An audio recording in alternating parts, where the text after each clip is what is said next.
land on which we gather with the traditional territory of the Anishinaabe and the Métis.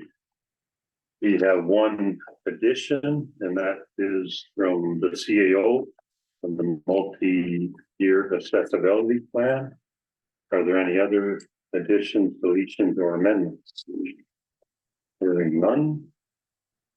We have a motion moved by Councillor St. Louis, seconded by Councillor Dubé, resolved that the Monday, May 1st, 2023 agenda be amended with addition 6.1 D CAO clerk multi-year accessibility plan. Favor? Carried. Okay. Any disclosure of interest? Hearing none, moving on. Adoption of minutes. Moved by Councillor Dubé, second by Councillor St. Louis. Resolved that the minutes of the regular council meeting held Monday, April 17th, 2023 be approved as presented. Any questions on the minutes? All in favor? Carried.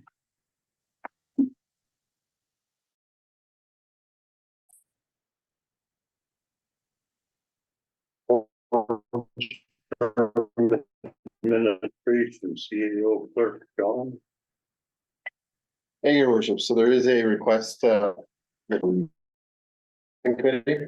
Administration has no issues. I do plan on bringing back the form at some point to add people to committees. We're just not there with the policy and everything behind it, but it is going forward. So this was just a letter or email sent to Jennifer and I, and again requesting to the Housing Committee. Any questions to John? No. Okay, motion moved by Councillor St. Louis, second by Councillor Dubé, resolved that council approve Carol Hanson to the supportive housing committee. All in favor? Okay, carried. Next item is temporary relief from the bylaw street sweeping. We've done this for a number of years. Go ahead. Correct. So basically it's just relief from bylaw 29/2014, a simple resolution.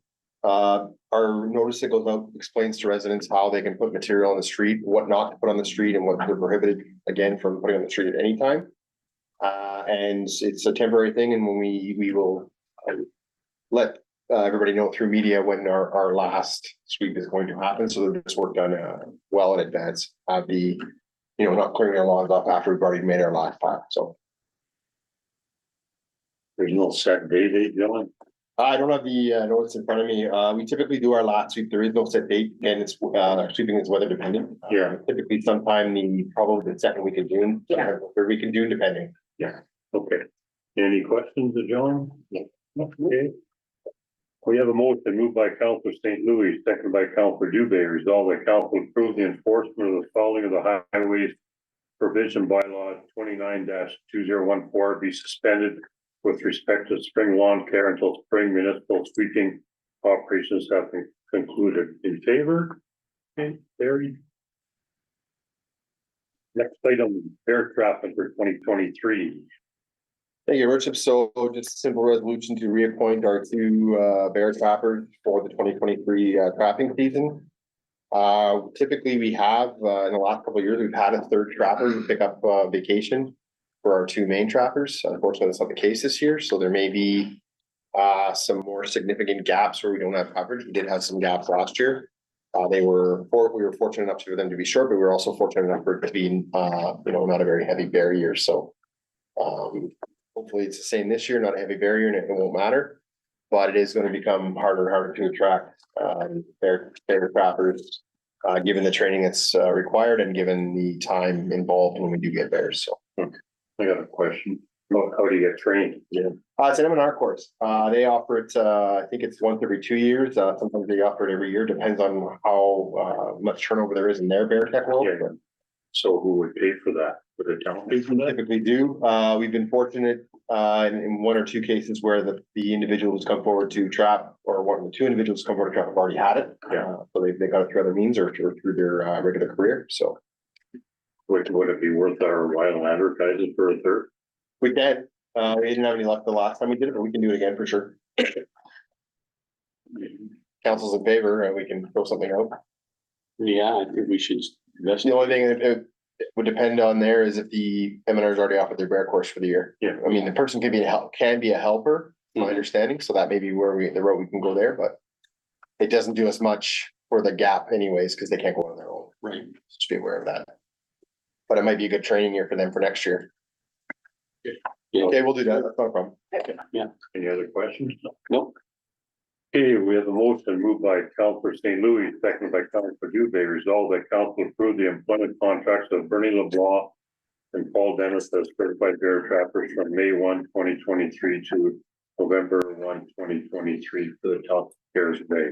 I got one more question. Is it gonna be like the same pay as last year, Dylan? Yeah, we didn't increase anything. Yeah. Okay. All in favor? Okay, carried. Okay, next item, we moved, item D is the multi-year accessibility plan. And John had emailed us there, on the weekend. Hey, you'll have to go to your email, Lucas, because it's not on the agenda. Jen and I are working on a written protocol for when we do additions and how we can simply republish the agenda on Monday and add in the report. And if we flag it as an addition, that kind of takes care of the whole transparency. So we'll come forward with that in a couple meetings when we can, what we want to do there. I'd said, I think, informally in the past that anything past noon on Friday would be considered an addition. We'll get there. Back to the report at hand. So we did pass an accessibility plan in 2010. And that was in the spirit of the conformity with the act, because I don't believe we were mandated to do it then, and Terrace Bay was a bit ahead of the game. Since that time, there's obviously been some changes in legislation, as well as some deadlines for us as a designated public sector organization. The township also has a customer service policy in 2012, I want to say we passed that. And then again, the integrated accessibility standard regulation policy, and that was in 2018. Regulation 19111, the integrated accessibility standards under other requires organizations to create these multi-year plans, update them at least once every 5 years. That was literally the only thing we were out of compliance on. We haven't reviewed our plan in 5-year increments. So it's just, our plan was actually doing quite well in covering us for the first 5 years. It had everything in there that was required, and we could check the boxes, but after that, it kind of fell off the plate essentially. We got busy with focusing on developing our training program for the customer service standard, and then again for the development of the policy and the integrated accessibility standard. So the existing plan is out of date and it's not been properly reviewed in quite some time. Draft updated multi-year plan based off the 2010 original is attached. Some highlights include updating of the language, reference to projects and initiative completed since 2010, commitments to continue to comply with the act and remove barriers in the community, as well as specific strategies and actions for 2023. The multi-year accessibility plan will need to be approved in order for the township to be in compliance. So financial implications, there are no specific budget implications for the 2023 budget related to this plan. However, council will note back in March of this year, a report was presented by the community development supervisor outlining an approved application to the Employment and Social Development Canada's ESDC Enabling Accessibility Fund for barrier-free doors here at the community center. That project had an approximate cost of $42,000. So again, not part of the 2023. It was also not part of the 2023 budget, and could possibly roll in 2024. What that'll do though is help us work towards our goals that are included in this 2023 multi-year plan. So the options before council, I'll just go down and highlight actually, if you look at the very last page of the plan, it talks about some of the things we're looking to do in 2023 and going forward. So compliance audits are kind of ongoing for us. We're always measuring how we're doing against the legislation. In terms of a barrier audit, that's something, again, we've committed to doing, and it's sort of ongoing.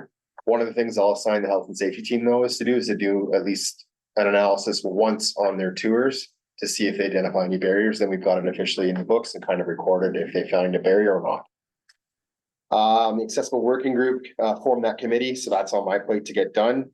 Customer service, again, we're doing pretty good on that, staying on top of our volunteers, our members of council, and our employees when they come on board, and onboarding them with that training. And that includes the human rights code portion of that training as well. It's not just customer service. In terms of communication, we are starting to put a lot more of our stuff online, and it is available in accessible format, so that is a good thing. Employment, we made the change a while ago to be an inclusive employer and include the messaging in our job ads, but also we will do anything to accommodate someone who does identify when they're asked if they have accommodation needs. Procurement, council's probably aware that we passed a new procurement bylaw in 2021, and it does include two specific sections that discuss procuring with accessibility in mind. Training, as I said, is ongoing, and we have that locked down pretty good. Design of public spaces.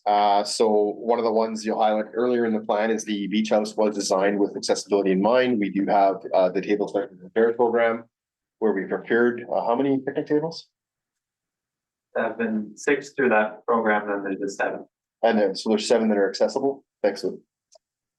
And of course, the building itself has the proper buttons in place, has level access, has accessible washrooms, etc.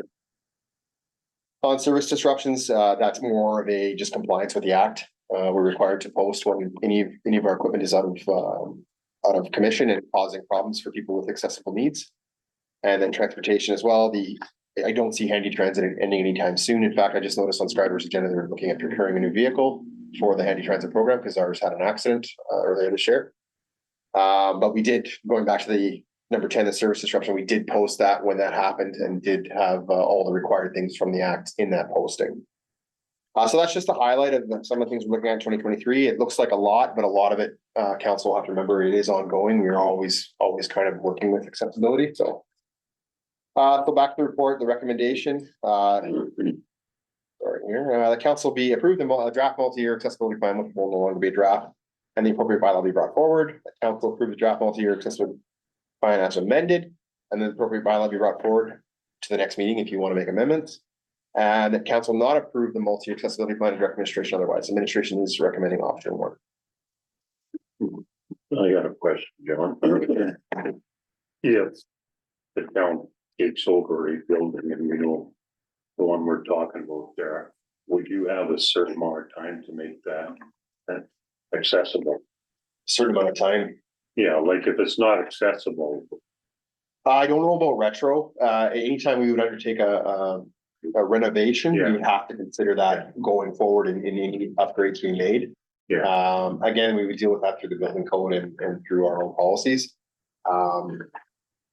And again, it doesn't prevent you from, they have equipment there now that actually overcomes the barrier. So really it's the barrier to focus on, but again, depending on the, I'll call it the severity of the renovation, that's where you would make the determination whether or not to go completely accessible or use equipment to remove the barrier.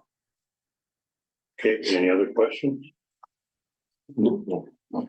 Okay, we have a motion moved by Councilor St. Louis, seconded by Councilor Dubé. Resolve that council approve the draft multi-year accessibility plan and that the appropriate bylaw be brought forward.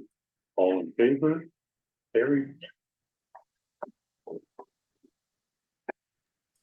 Next item is the water treatment plant lightning strike update. Ryan, can you hear us there? I can hear you. Can you hear me? That in mind, just listen to Ryan, don't watch his actions and screen. You want me to shut my camera off? It doesn't matter. Okay, you guys are a little choppy, but we'll see what happens here. So in July of 2021, the water treatment plant suffered a lightning strike. In April 2022, the Ontario Clean Water Agency presented a report and a series of supporting documents outlining what the potential repairs and equipment was required. Given the costs potentially involved and unknown extent of damage, administration, with the support of Aqua, determined further investigation was warranted, including the monitoring of the quality of utility power over a significant period of time. Since the initial incident, there have been several instances where the standby generator failed to start on demand, causing a pressure loss to the distribution system, requiring a boil water advisory to be issued. Current discussion, administration has contracted KGS Engineering to do a full assessment of the electrical systems to determine what has been damaged and provide detailed recommendations on repairs to be made.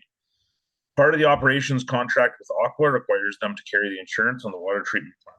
There is currently an active insurance claim, and cost for the engineering assessment will be submitted along with the costs of repairs as part of the claim.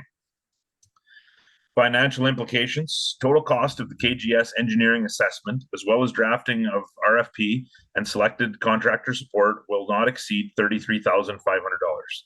Administration and Aqua are confident that these investigative costs will be reimbursed. However, as with any insurance claim, they are subject to review by the insurer. This amount was not included in the 2023 budget in anticipation of it being an eligible insured expense. Recommendation, this report is being represented for council's information at this time. Any further changes in the status of the water treatment plant lightning strike repairs or associated costs will be brought forward as soon as they become known. Okay, any questions? I have one, Ryan, if you put it on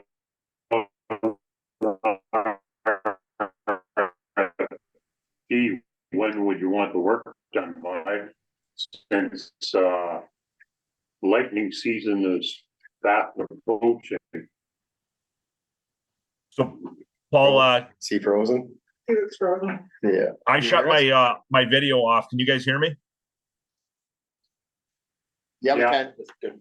Okay, so I shut my video off. Paul, I only got half your question, but I think I know what you were asking. If you're asking when is the work going to be completed, because lightning season is coming, we actually we've been doing tours last week for the potential contractors for the RFP.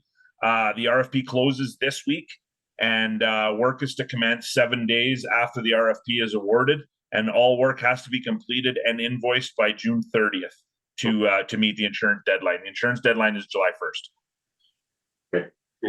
So by then, when they're doing this work, Ryan, that won't shut the plant down accidentally?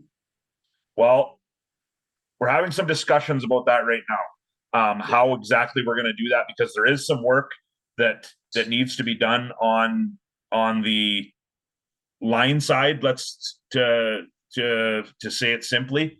So we're looking at maybe hooking up a standby generator aside from our generator to have uninterrupted power. That's actually part of the proposal from the contractors. They got to explain how they're going to do that. So that'll be part of contractor selection, how we're going to do that, because there is a lot of electrical work that's going to be going on in there, and some of it can't be done live. So we have to figure out a way around that. Okay. Anyone else have any other questions? Looking forward to being done. Yeah. Yeah, me Okay. too. Thanks, Ryan. No Okay, problem. we have a motion moved by Councilor Johnson, second by Councilor St. Louis, resolve the council approve the water treatment plant lightning strike update report as presented. All in favor? Okay, carried. Next item, Luke, arena usage. Thank you. Just last year, the arena was open from October 25th, 2022 to April 6th, 2023. The facility was open to the public for 151 days, and it had 11 non-operating days. The closures that we faced were statutory holidays, Sundays without rental, and when the Olympia failed in November. We're going to track facility usage during the 2022-2023 skating season. The counter was placed above the main entrance of the arena. During the operating season, the counter identified 9,460 unique visits to the arena, or an average of 63 people a day. The total and average users per month are in the table below. So you can see that December was our busiest month. Those numbers were inflated certainly with people coming back for Christmas. The LSHS for staff/community was a big one. The Christmas skating party was also a big one. So that's our high point, and then the numbers tail off as we get earlier into the spring. We don't believe that maintenance staff factored greatly into these numbers. They primarily use the entrance to the arena connecting from the maintenance area or from the Olympia room. We will reinstall the counter for future skating seasons and compare a year-over-year average. So that was the first time that was ever in there and occurred. Yeah, so we have stats of like how many people came to public skating, mini hockey, but not day-to-day minor hockey. Yeah. First, certainly there's the kids playing as well as some parents come watch. Or when we have special events or tournaments, none of those numbers were reflected previously. So you can like actually use these numbers for grant purposes. Yeah. Like that. Another neat feature was Stacy showed me that it breaks down like very well per day. So we could look at, Shaney isn't very successful on Monday, for example.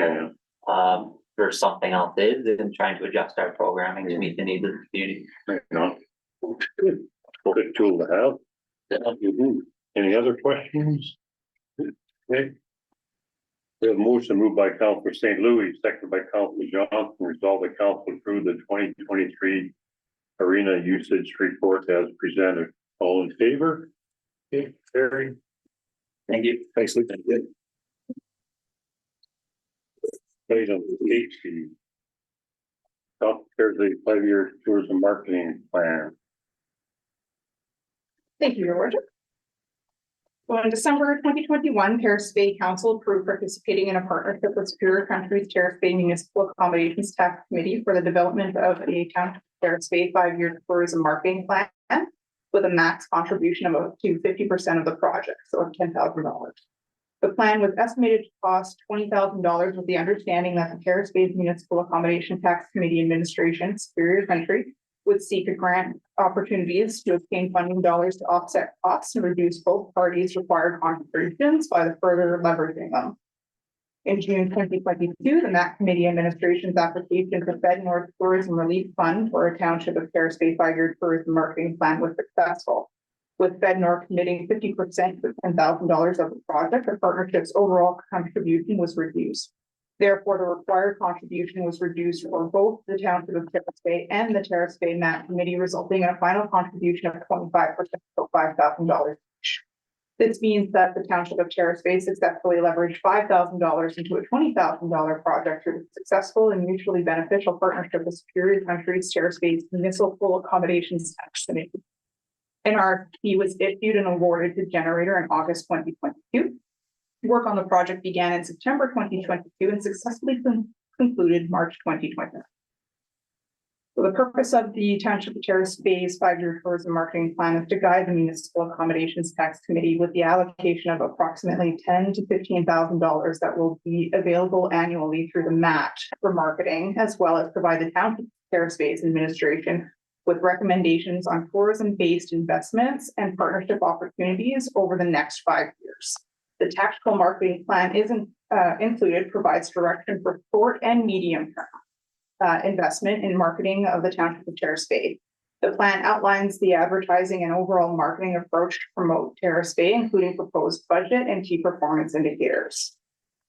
The key expected outcomes of the marketing plan provide a detailed list of tactics that can be deployed over a 5-year period. These tactics provide a clear and precise direction to meet the marketing objectives for tourism in Terrace Bay. Decision-making on which tactics prioritize each year are to be made by the respective parties on the funds and resources available. The plan will remain fluid and can be adjusted each year to ensure that priority projects are completed within the timeframe and allocated budget. The primary objective of the marketing plan is to ensure that visitors stay longer than one night in Terrace Bay's motels, with the secondary objective is to increase the number of visitors during the shoulder seasons, so from October to April. These months typically yield lower numbers of visitors and present an opportunity to increase hotel occupancy, which is how we obtain or receive our municipal accommodations tax through more heads and beds. So our financial implications in anticipation for the recommendations provided in the Township of Terrace Bay's 5-year tourism marketing plan, administration has already budgeted $30,000 for the website redesign and $20,000 in wayfinding signage and interpretive panel upgrades for 2023. Therefore, there are no financial implications at this time. So we have two options before you: to approve the Township of Terrace Bay's 5-year tourism marketing plan as presented, or do not approve the marketing plan as presented and direct administration otherwise. The recommendation is to approve the 5-year marketing plan as presented. Thanks, Casey. Any questions? No, I have one, Stacy. What's you say wayfinding signage and interpretive panel upgrade? What's the wayfinding signage? That's not the new signs we just put in. It is to complement those existing signages. So right now, my big focus is those big information panels that we have located at our gorge, at the information center as well. There, those are the focus. Yeah. Those guys there to upgrade those ones. Any other questions? No. Okay, thanks, Stacy. We have a motion moved by Counselor Johnson, second by Counselor St. Louis. Resolved that council approve the Township of Terrace Bay 5-year tourism marketing plan as presented. All in favor? Carried. Good. There's physical copies here. You can absolutely take one, which we. Okay, thank you. Communications, Lake Pier High School graduation donation. I know we've done this, Every year. Every year, yeah. so. And I think everyone read it, it's their first size, Yeah, so as the good years, this year there's 11.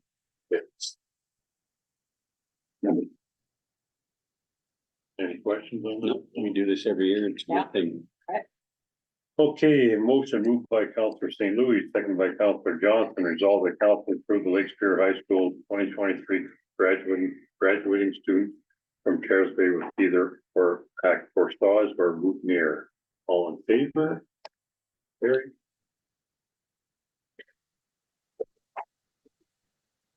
Okay, next item, City of Sault Ste. Marie support for Bill 5, stopping harassment and abuse by local leaders act.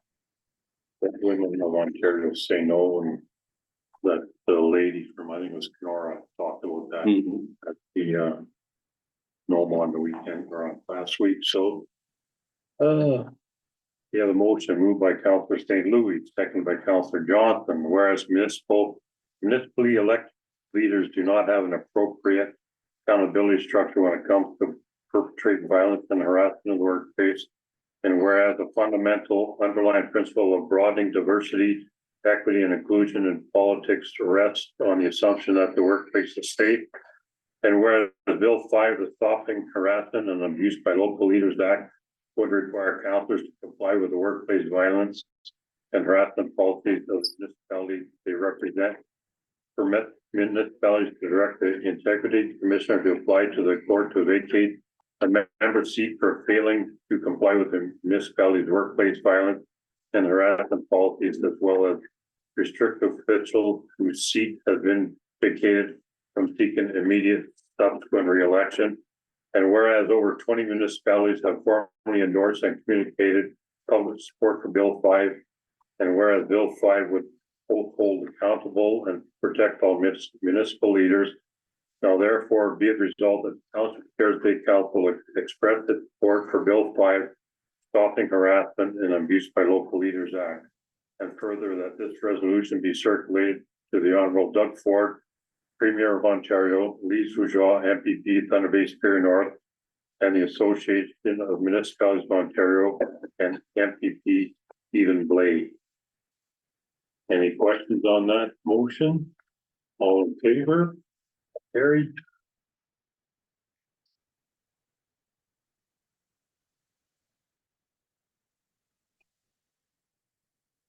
Okay, next item is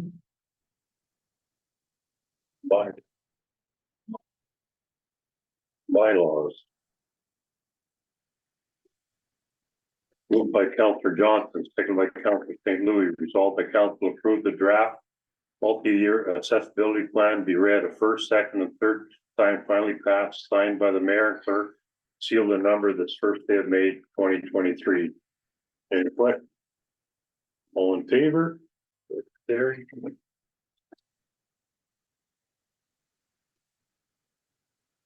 Next item, moved by Counselor St. Louis, second by Counselor Johnson, resolved that council. Sorry, Richard, just to move up question period to before the in-camera, Okay, just to allow, we should have this beginning, sorry about that, I didn't notice it.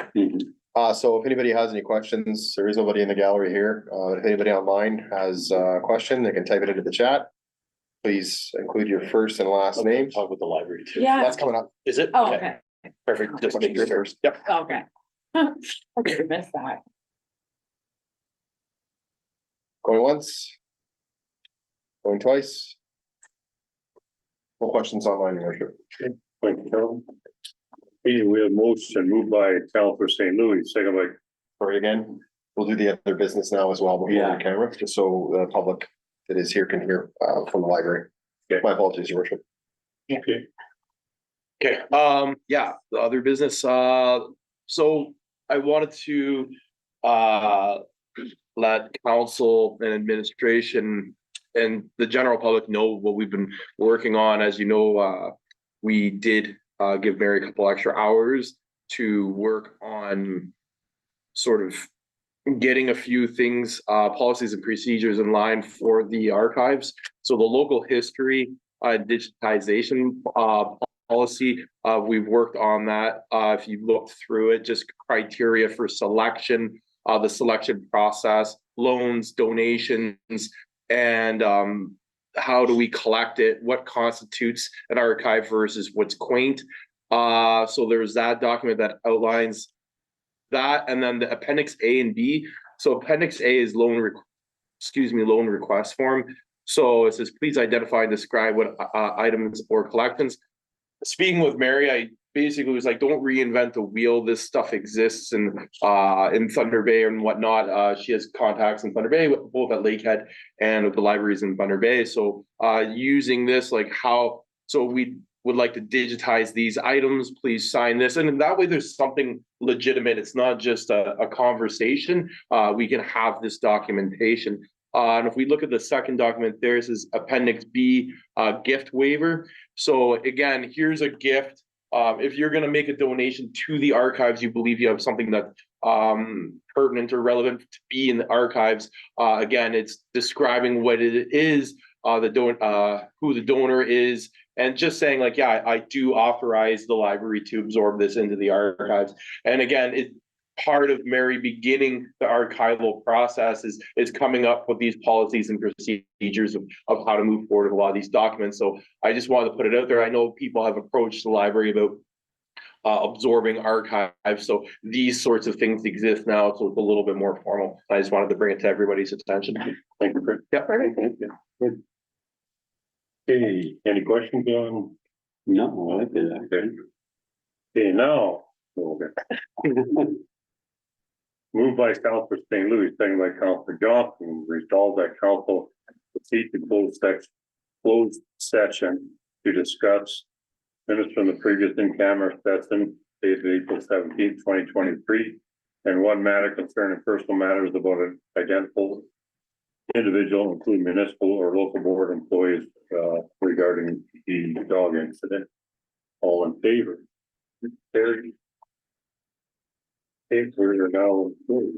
Those online, we're heading out now. If you want to come back and watch us adjourn, you can use the same link. We'll be anywhere from 10 to 15 minutes, so you might be waiting. Thanks.